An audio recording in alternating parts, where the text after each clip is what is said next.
Hello, whiskey connoisseurs, lovers, tasters. My name is Josh Cho, and this is Choski Review. I really am looking forward to this whiskey because it's certainly one of my favorite whiskeys, and it's the Glendronach 18-year-old Allardyce. Allardyce is a name of the founder after James Allardyce, and this whiskey actually, you can buy this in the States, but I bought this at a duty-free in Europe, and so the bottle is actually 700 ml, which is technically not something you can find in the States because our bottles for spirits such as whiskey is 750 for 750 milliliters for a bottle. So this bottle is pretty much identical, it's just slightly smaller by 50 milliliters. Same juice in terms of the content if you buy this whiskey in the States, but I bought it at duty free because I got an amazing deal when I was in Spain. I purchased this bottle for I think 70 euros or something like that. It was awfully cheap compared to what this was out in the US at the time, and still is. I think if I go online and I find the price for Glendronach 18, I've seen them go from anywhere $120 to $140. So 70 euros, I don't know if that was an exchange rate, something like 80 something bucks. It was definitely a steal, I thought, so I got it. And I was extremely happy, of course, with what I got. So this is 18 years in Spanish Olorosa. It's non-PX, so it's like the 15 that I just reviewed, except it's matured in that same barrel for 3 extra years. And the ABV is the same. It's 46% as it is the 15-year-old Revival. Natural color, non-chill filtration, same stuff for all of Glendronachs. You know, I've tried a lot of other Glendronachs, but there's one that I just saw online that caught my eye, and it might be just really interesting to see what it's like, because it's a lot cheaper than all the Glendronachs, and it's the 8-year range. It's the youngest whiskey that they offer with an age statement. I just would just really be kind of curious what that would taste like, just because it's so much younger than all these other whiskeys. But we'll get straight to the 18, and hopefully maybe when I get my hands on the 8, I'll do that soon in the future. Okay, so this is a really dark whiskey. If you look at it, I mean, you know, if you're looking at it at a certain angle, it's almost impossible to see through the bottle. It's just so dark. It's that dark. The 15 was dark, but this just kind of makes the 15, you know, look like a normal whiskey. This is like brown. It doesn't sound appealing, but I would say it's more like a really dark red mahogany, really dark gold mahogany, almost to the point where almost it can just kind of go opaque. It kind of looks black. Don't worry, it doesn't taste like cough syrup.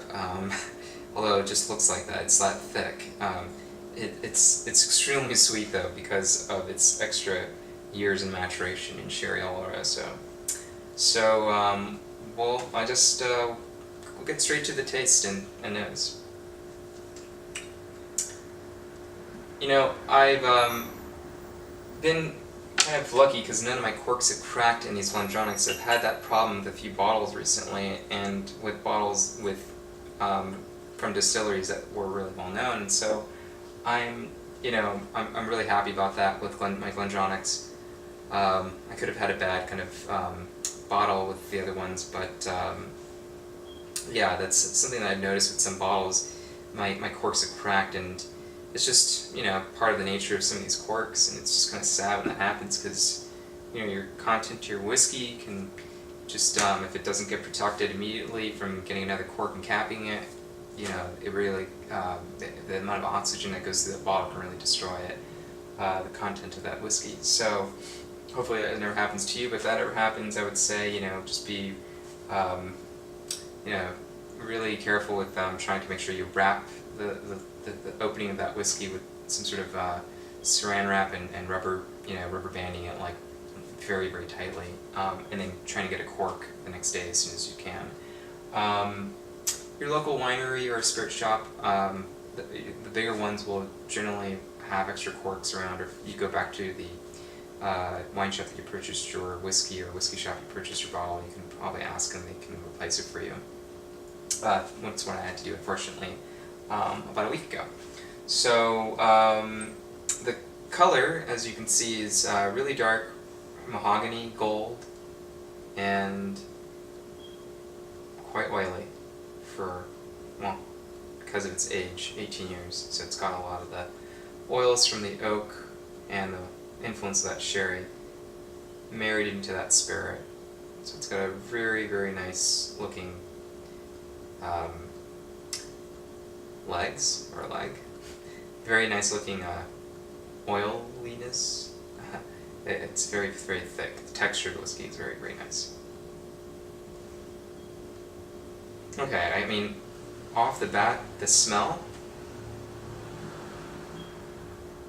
it's just so intensely sherried. Now, some might be put off by that smell. Actually, I remember reading a lot of reviews on this where people were just saying it's just too sherry. I'm not really that kind of, I'm not too sensitive about that. I really like sherry, so that's just me. I mean, that's just also the different kinds of whiskey tasters that are out there. Some people really like sherry, and some people just kind of like a little bit of it, and some people just don't like it at all. So it depends on what your palate is. I would have to say a lot of people really like sherry though, because it's sweeter. So your tongue just tends to like that because it's nice, it's sweeter. Nose as well. But sometimes I've read where sherry whiskeys can just be too sherry. It's over sherry. It's the only thing you can taste is sherry, and so the complexity is sort of just, diminished. I don't know if I think that this is an overly complex whiskey. Some people would really argue with me with that. And I think primarily it's because the sherry is so intense. But I don't think that's a bad thing. Perhaps also, the more time you spend with it, you can start to pick up other things once you kind of brush aside the sherry, even though it's really intense, because your nose starts to adjust for things that are slightly different, that you can sort of cut through the layers of the smell by recognizing things that are dominant, but then trying to get through the other things that are there as well. So it's complex if you really put the time into it. I think that if you put more time into it, you can really start to smell other things. But the main things I smell are brown sugars, caramel, chocolate, mostly milk, but there's some dark. There's some little bit of a hint of like the oakiness and spiciness that comes along with the sherry oak barrels, the European oak barrels. And the European oak barrels really impart the spiciness from what I hear. Not so much the sherry, but the wood and the oak barrel in Europe. And I get a little bit of the jamminess and pastries as well. Kind of like the 15. It's just this is like the 15 on steroids, whatever. It's just much more intense. It's very, very beautiful. It's a very beautiful smell. Super fragrant. I mean, if you can nose this all day. That's really what I really love about the Glendronach. The nose is such a big part of whiskey. It's so well made. Okay, off to the taste.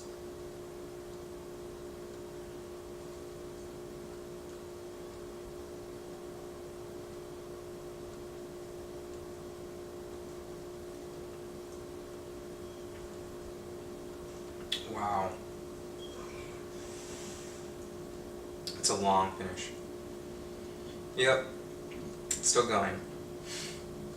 Longer finish than the 15, for sure.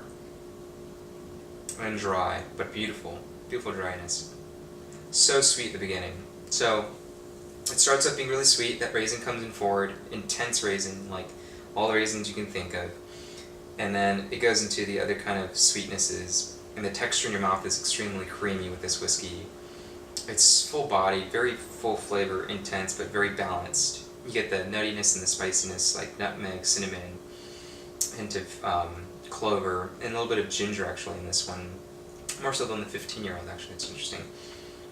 And a little bit of the nuts also at the end. But the finish is so long. Much longer than the 15. Wow. Beautiful.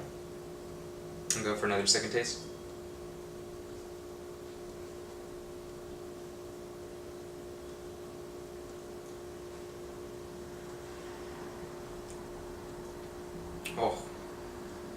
Oh, it just gets better every time. The finish is super silky. Like the way it goes down when you swallow, it's just so easy. It's such a very easy kind of swallowing. There's no bite. It's very smooth, and oh, it's just a good whiskey. So I highly recommend it if you can get your hands on it. I've seen some bottles around where they pair up the 12 on the holiday season with little samples of the 15 and 18. You can't get yourself an 18 because the cost. I would try to see if you can look for one of those sample bottles later in the holiday seasons. But if it's something around, I would say, you can afford a bottle, it's around $100, and you can find it for about that cost, I would absolutely recommend it to try it. I got it for a great deal, so I understand that, my rating's going to be quite, it's going to be shifted in terms of if I purchase this here in the US. But if I were to rate it with how much I paid it, easily 91 out of 100. That's a pretty high score for me, but I love this whiskey. It's one of my favorite whiskeys so far I've ever had.